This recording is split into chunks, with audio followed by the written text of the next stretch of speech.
come down to neutral, and the wind's going to do most of the work bringing you in.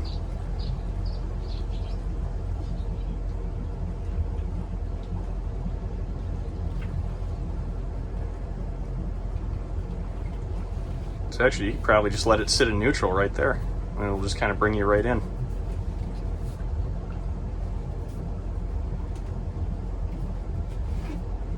That's no fair. The wind's doing all the work for you today.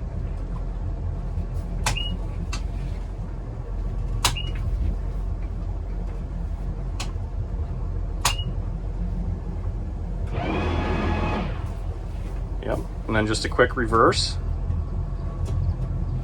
until the boat comes to a stop. And then hit your bow thruster over the other way. And then one more reverse just so you don't nail that dock up there.